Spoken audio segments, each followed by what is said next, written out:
to Bill Monty's Guide for Getting Older. I've been seeing lately a lot of memes talking about how the music and the times were better when we were growing up. We meaning baby boomers, because that's my generation. So that's what I think about when I see these things. And it talks about, how everything was just slightly or much better than it was today. And I think that's something that every generation faces. Certainly, my parents, I think, believed that their generation was better in some ways. They would have argued that Frank Sinatra or the Glenn Miller Orchestra or Elvis Presley was much better than my music of the Beatles and Jimmy Buffett, the Rolling Stones, and people like that. And I think certainly today, the music of Taylor Swift would be compared to the Beatles, and those who are Swifties wouldn't know what we're talking about when we say how much better we believe John, Paul, George, and Ringo were than Taylor Swift. Not saying anything against Taylor Swift. Music's actually very good. I actually like it very much. But I think when we start comparing generations, what was best, who had it best, we start getting into thinking that in some way a different time was better than the time we live in. I've talked about on this podcast before and on my other podcast, Tales from South Florida, which you can find at talesfromsouthflorida.com, that the music certainly influenced me in my life growing up. I don't know if that's true of other generations, but I grew up, I was a young boy and went into being a teenager in the 60s and the 70s, and the music certainly shaped who I was, and I feel who the generation was. Yeah, I really don't think you can argue that the music of the Beatles or the trend of the Beatles. So when the Beatles came on, they were made fun of by the older generation because they had longer hair. And it was kind of like a mop top look, kind of a bowl cut look almost. The teenagers of the time started growing their hair longer. My father was having none of it, by the way. We had crew cuts until I was about 12 years old. But when the Beatles changed, when they started growing their hair longer, when they started going to a more psychedelic look in around 1966, certainly 67, 68, the entire world followed. I don't know if you can say that's true. I don't know if there's any musician or artist since that time that has influenced the clothing style and the look of a generation across the globe. But it got me thinking about the times that I grew up in.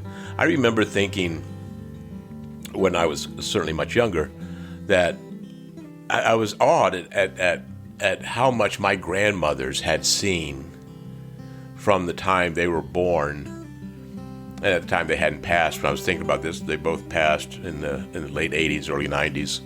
When my grandmother, my father's mother, was born around 1912, she used to tell me about growing up on the farm. She lived in rural Arkansas.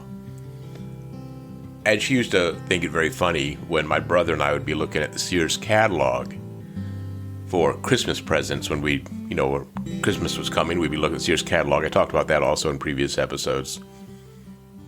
And she would say, when I was growing up, the Sears catalog had a much different use. We were excited for it for a much different use. Well, of course, there wasn't really toilet paper back in that time. Thinking about how she grew up on a farm where there was an outhouse, there was not indoor plumbing. And then she was there at the advent, she was a young girl when the plane first happened, when automobiles really became a sensation, when electricity began to come into everyone's home. International flights began. Radio became huge. Movies, and then talking movies, became a big thing. She was there for World War I. She was there for the Great Depression. She experienced World War II, the communist threat of the 1950s, television becoming part of the family life. All of those things in a very short span of time. And for myself and those other baby boomers like myself, I think about what has changed and how much has changed since I first stepped onto the planet back in the late 50s. In my lifetime, I've seen remarkable things. Things that were just science fiction or fantasy or a dream are now reality. So I think back to that meme that I saw on social media talking about our music and the times that we grew up in. But in my lifetime, when I was a young boy, what we did was we went outside. We played with our bicycles. We went on picnics. We drank water from the hose on the side of the house. We didn't go inside to get a drink.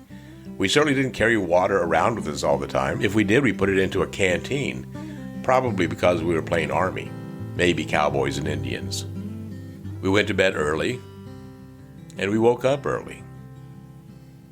Saturday morning cartoons were what we lived for on the weekends, sitting in front of the TV, eating a bowl of cereal, and watching the Flintstones and Bugs Bunny and Popeye. Then in the afternoon or the morning, we'd go out and play. We had like a circle in front of our house in Houston when I was a boy, where two streets converged together, and there was like a huge circle in the middle. Our house was right part of that circle, so we would play kickball. It was a perfect kickball or softball field, but we played kickball all the time. The family across the street, the mother, worked for NASA, and so was always bringing home to us information about the new space program. You'd go around Houston, you would see the astronauts. They were our heroes. You knew them like you knew baseball heroes on baseball cards. I still remember meeting Alan Shepard as my father dropped off something at the post office one night after work. And we walked in, and Alan Shepard was in there checking his P.O. box. I got his autograph. I don't know where that is. It's somewhere. And that was both really cool and kind of commonplace and everyday when you lived in Houston at the time. When I was growing up, there was no Disney World. There was Disneyland, and we watched on Sunday night The Wonderful World of Disney. I remember watching when the Beatles first appeared on the Ed Sullivan Show, and that started that entire craze. I remember the assassination of John Kennedy, and then a few years later, Martin Luther King Jr., Robert Kennedy, the assassination of Medgar Evers. I didn't know who that was at the time, or Malcolm X, but now I know. Now I know the significance of it all, and how horrible it all was, how the world was changing, riots in the streets, demonstrations.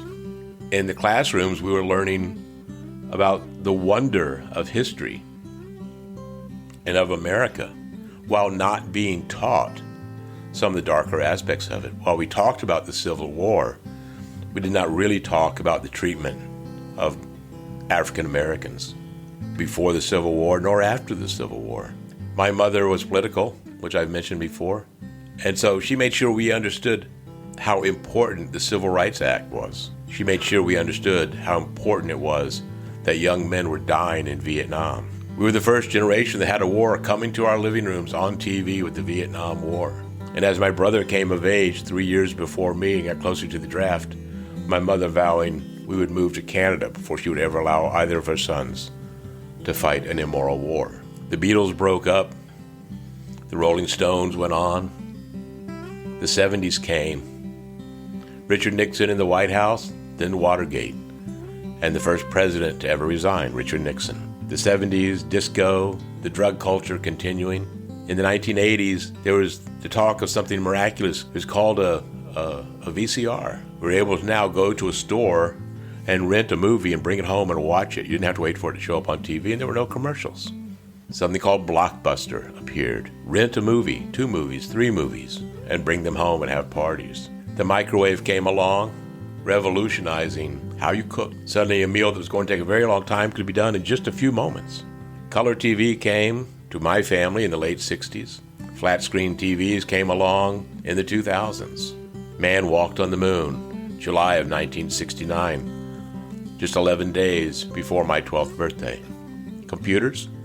I remember in high school taking something called computer math, where they taught us about computers because they said it was going to change our lives, and they certainly were right. On Star Trek, they used to flip open a communicator, and in my lifetime, I saw landlines go away and mobile phones that you flipped open to talk to people. The miracle of beepers. Someone could just type in a number on their phone, and they could call you, and then you'd get the message on this little device on your belt or in your purse or in your pocket, and then you'd call them back. The beeper disappeared once cell phones really came into being. And then, of course, the internet. What bigger than the internet? Something that has changed us so quickly. I remember when the first computer we got in the mid-90s or late 90s, and just being able to type your emails, that was modems. You'd have to plug it in, the phone would ring, it would cut off your connection. Computers cost a lot of money. But they opened up an entire world, AOL.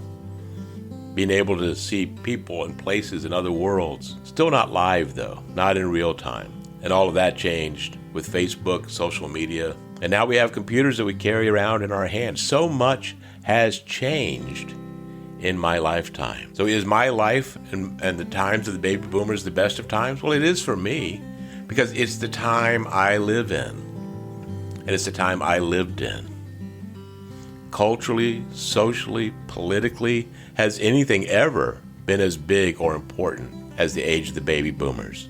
I'd love your thoughts on that. Be sure you scroll down and leave me a message. It says leave me a message right in the show notes there. You click on that, I'll take it to SpeakPipe. You can leave me a 90-second message. I would love to hear your thoughts about growing up, about the memories that you have, the inventions that changed your life, and that indeed changed the world. So much has changed and continues to every single day. Be sure that the one thing that doesn't change, though, is your commitment to making the world a better place.